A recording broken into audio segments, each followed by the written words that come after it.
Hello and welcome again to another episode of the Long Gone Loser Rock Show. Now, this one is a fun one. It's a video that I've wanted to do for quite some time, and that is we're going to talk about the movie or a specific scene of the movie Trick or Treat.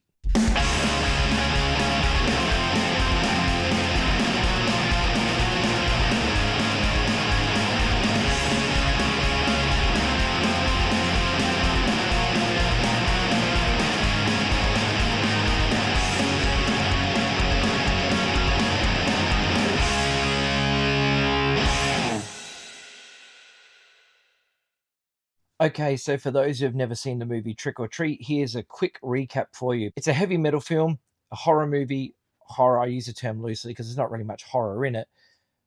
But it's a heavy metal film about a guy named Sammi Curr, and he has this diehard fan that his name is Ragman. It's actually played by Skippy from Family Ties, and he is so obsessed with this singer. And when he finds out the singer's dead, he gets given a record by Gene Simmons, who is a radio announcer named Newt, and he gives him an acetate, and the guy Ragman takes it home, spins it backwards, brings up a dead singer. And then all the fun happens because you see, Ragman was bullied in school like most metalheads. People just didn't like being into metal for whatever reason. So dumb. But anyway, this movie is amazing. I love this film. I watch it every Halloween. I think it is just one of the greatest films ever. It's finally getting a Blu-ray release, a 4K restored Blu-ray release. I cannot wait till this thing comes out. Who was doing it? Was it? It's not Severin. Is it Synapse? I think it's Synapse that are doing it. Either way, or is it Shout Factory? No, I think it's Synapse. But we're going to finally get a 4K Blu-ray of the movie Trick or Treat, which I'm really looking forward to. But anyway, there is a scene in the movie where Ragman's mum comes in with clothes. And as she goes to put them away, she starts looking through his stuff. All of a sudden hits the stereo. It starts going crazy. And she starts trying to turn it off. It turns itself off, and Ragman is just staring at her. But there is a reason why this scene is important, and that is because she goes through some heavy metal records. Let's have a look at them right after the scene in question.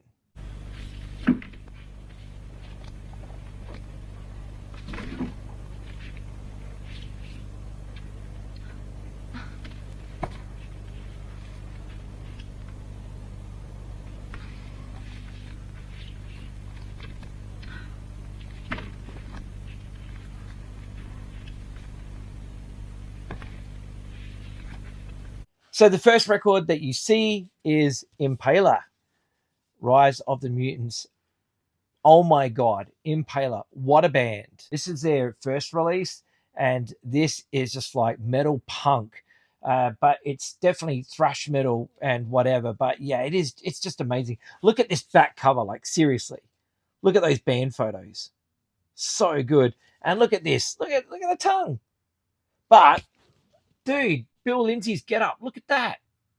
And then you got this guy with the upside down cross. And this dude. And this one. Impaler, Rise of the Mutants. This record is amazing. It's a 4-track EP. There's a song on it called Shock Rock, which, kind of makes sense for the era of the time, which was one of those satanic panic things that were going on. Then you got Crack That Whip, the song Impaler, and Heaven's Force. All 4 songs absolutely slay on this record. This record is awesome. Look at that. My friend Stefan from Ann Arbor is really good friends with Bill Lindsay, and he gave me a cassette tape that he had of Impaler, which I'm really stoked on because it's Impaler. And now, if you don't know Impaler, I hope that you look him up. They do have an album called If We Had Brains, We'd Be Dangerous, which I remember when I first saw that at Veranda Music in Adelaide, I was laughing hysterically over the front cover. It's got a guy in a straight jacket, like screaming on the front. Always wanted to know what that album was like, but I have heard it and it is awesome. But goddamn, this EP, this is a 10 out of 10 record. I love this band, I really do, and they're still going to this day. So there you go. This came out in what, 1985? There you go, 1985, my friends. This is what was happening in the metal scene in 1985, which makes sense why it was in the movie Trick or Treat, because Trick or Treat came out in, 86? So it gives you an idea of, obviously they were picking the bands that were hip at the time. This is one of them. So this is the first record, Impaler, Rise of the Mutants. She then looks at the second record, which is Exciter's Unveiling the Wicked. Now, who remembers the TV show V? You remember that TV show? We used to watch that on TV. It was awesome. I loved that show. And they rip their skin off and find out they're aliens underneath, which is obviously the inspiration for this album. Side heavy, side metal. Oh, man. This is just hilarious. This album, I found this record in Japan for 300 yen, which is about $3.50. Maybe even $3 now because the dollar's even better for us. This came out in 86. And here you go. Music for Nations. There you are, my friends. But anyway, so what is Exciter Unveiling the Wicked like? Well, it's pretty funny, actually. Look at these dudes. Just have a look at them. That's so cool, man. So cool. But yeah, awesome. 9 songs. There's a song called I Hate School Rules. There you go. Live fast, die young. Mission destroy. Invasion. Waiting in the dark. Living evil. Break down the walls. Brainstorm. Die in the night and shout it out. What an awesome record. Like, if you see this record around and it's cheap, buy yourself a copy. Like, just for the cover alone if you really want to. But this is cool. It's got one of those classic metal collages where they take every photo that they ever took of the band with all their mates and they put them all together. And then on this side, you've got all the lyrics. So you can read along at home and enjoy. It says here on the back, it says, best of luck to Megadeth and crew. The long live the loud, smoking, snorting, swilling, killing for a living tour 85 and to Shock. That wouldn't be the punk band Shock, but, you know, there you go. But anyway, Unveiling the Wicked by Exciter. Where do you guys rate Unveiling the Wicked by Exciter? And, yeah, man, it's got a reference to V. How cool is that?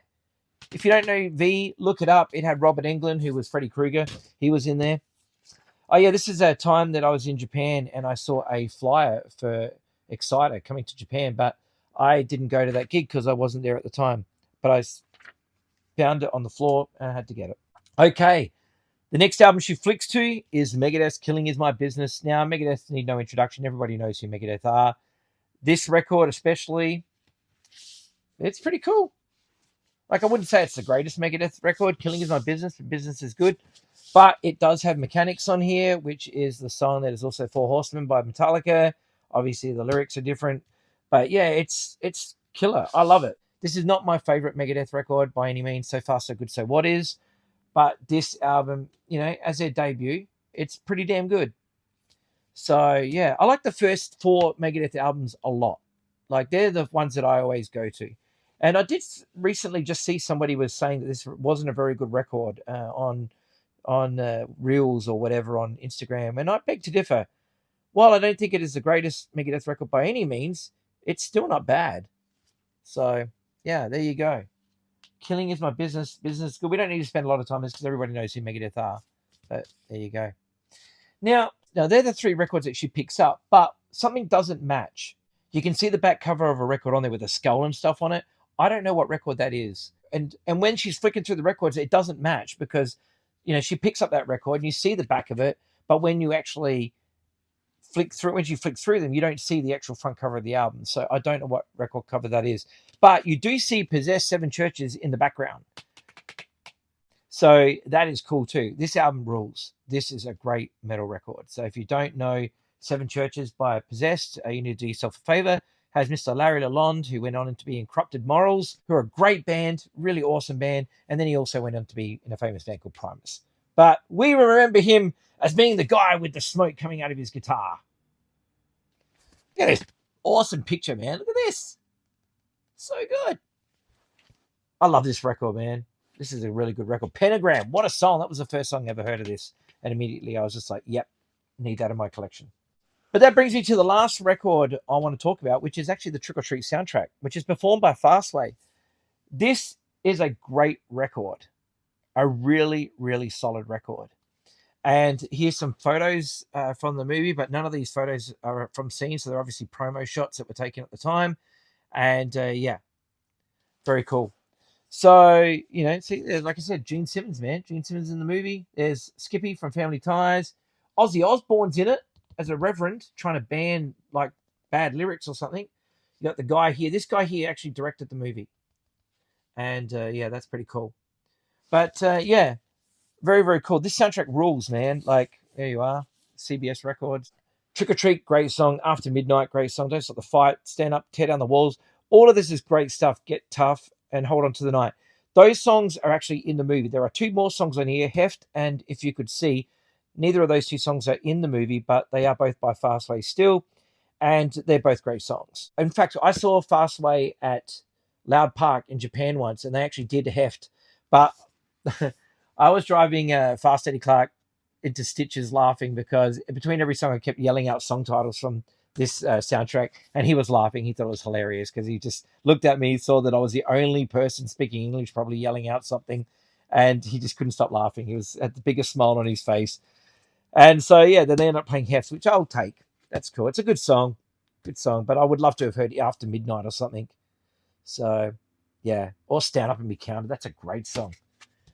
Now, for those who really care and want to know how much I just love this movie, I have a band called the Thorazines, and we actually did an EP called Songs in the Key of Death. Now, that EP, if you actually look in the movie, the title of the acetate that Nuke gives Ragman of Sammi Curr's music is actually titled Songs in the Key of Death, which I guess is a parody of the Stevie Wonder album Songs in the Key of Life. I released an EP under the Thorazines called Songs in the Key of Death. In the movie, they mention Sammi Curr's other albums. They say, he says, come on, man, the message. And Ragman's best buddy says this.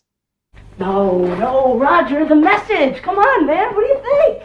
I think it's your ordinary run-of-the-mill backmass message, just like he did on Fuck With Fire, Burning Metal, and Torture's Too Kind. Come on now, this is not the same thing, man. Look at me. So, the songs on the Thorazines EP of Songs in the Key of Death, by the way, it's a pop punk record, it's not a metal record, but I just love this movie and this soundtrack so much. So I named all the song titles, Fuck With Fire, Burning Metal, and Torture's Too Kind. There is also a song in there called Do It Like a Dog, because when Ozzy Osbourne is on TV talking to the guy, from the talk show, he pulls out the album called Do It Like a Dog. There's no band name on it. They just pull it out and says Do It Like a Dog. It looks like a terrible record cover, but I'm sure it sounds awesome. So I wrote a song called Do It Like a Dog, which I put on there. That EP you can listen to on Bandcamp. The link is on the screen right now. And you can check it out if you want to. All the lyrics are there, so you can read along. And I basically just tell the story of the movie Trick or Treat throughout all the songs. And the first song is called You Are the Bait, the Bait Is You. So there we go. That's the intro. There we go. That is my trip into the world of Trick or Treat. I love this film. If you've never seen the movie, it is on YouTube in its entirety, so you can watch the whole thing. And I recommend you do so because it is such a great movie. It is a lot of fun. The soundtrack is bitchin'. And yeah, I mean, it's got Ozzy Osbourne and Gene Simmons in it, and they summon up a dead singer by playing a record backwards. How metal is that? Hell yeah. Thank you so much for watching this episode of the Long Gone Loser Rock Show. Go out and buy some records. Go out, watch Trick or Treat. Get the reissue when it comes out on, I'm pretty sure it's Synapse. Get yourself a copy of the movie and have a viewing party with all your friends. Invite them all over and rock out. Thank you so much. Take care of yourselves. Look after each other. Bye-bye.